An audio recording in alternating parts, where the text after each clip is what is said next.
Sebagaimana kita ketahui bersama, pada awal tahun 2019 beredar berita terkait adanya 7 buah kontainer yang berisi masing-masing 1 juta surat suara yang sudah tercoblos. Di berita tersebut disebutkan kalau ada 7 kontainer, jadi diduga ada 70 juta. Jadi satu kontainer ada 10 juta surat suara yang sudah tercoblos. Tentunya informasi ini membuat resah banyak pihak karena sebagaimana kita ketahui, kita akan menghadapi pesta demokrasi yang akan dilaksanakan pada bulan April ini.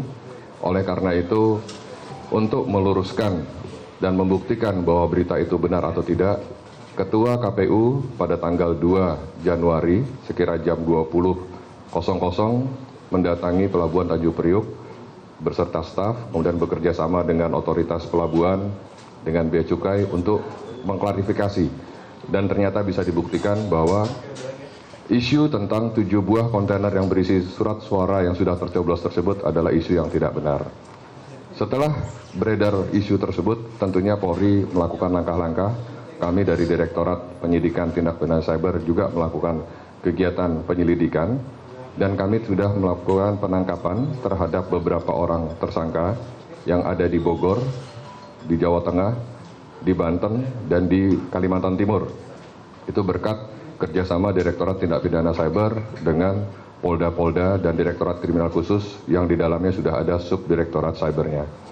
Sampai akhirnya kami bisa mendeteksi bahwa suara yang beredar tersebut kita meyakini adalah suara dari tersangka dengan inisial BBP.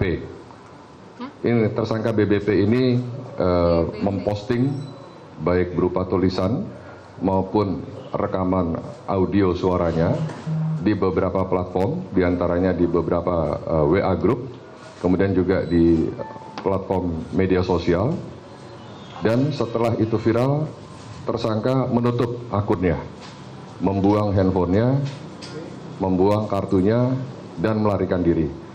Tersangka yang tinggal di daerah Bekasi ini kami temukan pada tanggal 7 Januari 2019 sekitar pukul 2.30 dini hari di wilayah Sragen, Jawa Tengah. Kemudian kita bawa ke Jakarta dan dilakukan pemeriksaan, dan sudah dilakukan metode melalui scientific investigation dengan dukungan Pusat Laboratorium Forensik Polri. Nanti akan dijelaskan secara teknis dan dibenarkan bahwa suara yang beredar itu autentik suara tersangka BBP. Untuk kronologis ataupun modus operandi yang dilakukan oleh tersangka BBP, saya akan memberikan kesempatan kepada Kasubdit 1 Direktorat Penyidikan Tindak Pidana Cyber, Komisaris Besar Polisi Dani Kusoni untuk menjelaskan. Kepada Pak Dani, saya persilakan. Baik, terima kasih rekan-rekan. Jadi tadi sudah dijelaskan secara terperinci oleh Karopenmas, kemudian oleh Direktur Tindak Pidana Cyber. Kami menambahkan mungkin terkait dengan modus operandi yang dilakukan oleh pelaku saudara B ini adalah memposting melalui Twitter terkait dengan 7 kontainer yang sudah berada di Tanjung Priuk. Kemudian yang bersangkutan juga dengan sengaja melakukan perekaman terhadap suara yang isinya adalah meyakinkan. Jadi meyakinkan kepada masyarakat, kepada para yang mendengar voice yang bersangkutan bahwa seolah-olah betul-betul sudah ada 7 kontainer yang berada di Tanjung Priuk terkait dengan suara yang sudah dicoblos. Kemudian pasal yang dikenakan kepada yang bersangkutan yaitu adalah pasal 14 ayat 1 Undang-Undang Nomor 1 Tahun 1946. Tentunya yang bersangkutan adalah menyiarkan pemberitaan ataupun pemberitahuan bohong baik melalui konten Twitter, media sosial maupun secara langsung voice yang bersangkutan disampaikan ke beberapa grup yang berada di yang bersangkutan. Nah, tentunya ini adalah unsur dengan sengajanya sangat terpenuhi karena yang bersangkutan sudah melakukan mempersiapkan untuk menyampaikan atau menyiarkan berita ini melalui atau membuat secara pribadi.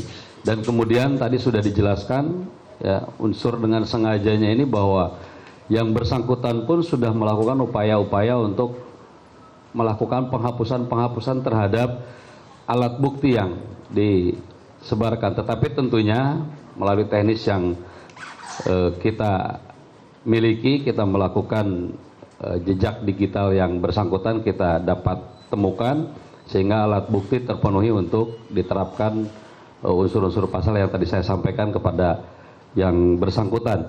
Jadi secara teknis mungkin penangkapan dari mulai kejadian ya, tanggal 1, tanggal 2 itu sudah mulai beredar rame. Kemudian kemarin kita lakukan pencarian karena memang yang bersangkutan berupaya untuk meninggalkan rumah maupun meninggalkan kota Jakarta ini, sehingga kita melakukan upaya-upaya untuk melakukan pencarian kepada yang bersangkutan sampai ditemukan di wilayah Sragen. Saya kira demikian mungkin tambahan dari kami. Terima kasih. Assalamualaikum warahmatullahi wabarakatuh. Selamat pagi semuanya. Mohon izin yang kami hormati Bapak Karo Penmas Divmas Polri, Bapak Direktur Cyber Barreskrim Kasubdit 1.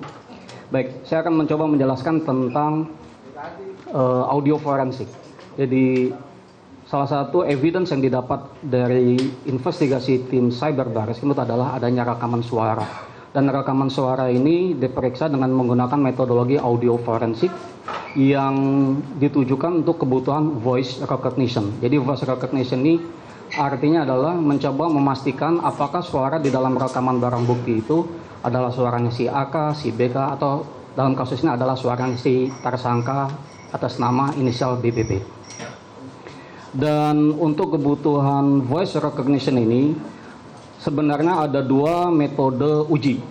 Yang pertama menggunakan metode otomatisasi, ini berbasis algoritma GMM dan LR, nanti saya jelaskan. Dan yang kedua metode manual statistik yang menggunakan algoritma one way ANOVA, analysis of variance.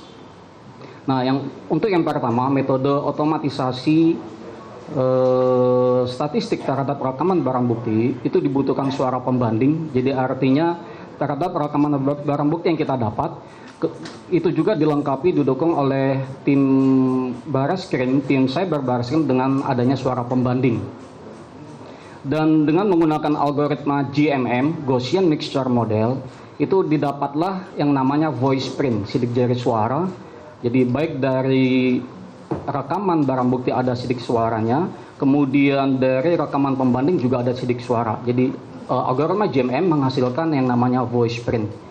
Dari voice print ini kemudian dilakukan komparasi dengan menggunakan algoritma likelihood ratio atau LR. Algoritma likelihood ratio ini adalah algoritma yang juga digunakan oleh tim DVI untuk identifikasi DNA. Jadi algoritma yang memang sangat-sangat bagus untuk kebutuhan identifikasi, melihat apakah ini identik antara dua data apakah tidak. Setelah kita melakukan uji dengan menggunakan algoritma GMM dan likelihood ratio terhadap sampel rekaman barang bukti, jadi yang diterima di kita adalah rekaman barang bukti ada 4 file. Kemudian 4 file itu juga dilengkapi adanya suara pembanding yang juga ada 4 file. Setelah itu kita lakukan uji. Dari hasil uji itu kita mendapatkan 4 rekaman suara barang bukti itu adalah identik dengan suara atas nama tersangka BBP. Dan kalau ketika kita melakukan uji, kita menggunakan pendekatan yang namanya speaker score sharpness, artinya ketajaman hasil pemeriksaan hasil ujinya. Nah, ketajaman ini kita mengambil angka 0,1, semakin kecil nilai sharpness-nya, semakin tajam dan akan meningkatkan hasil akurasinya.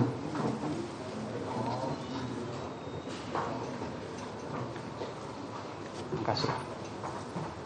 Ketika kita melakukan speaker score sharpness 0,1, maka kita akan dapatkan tingkat keyakinan akurasi terhadap hasil pemeriksaan kita adalah 99%.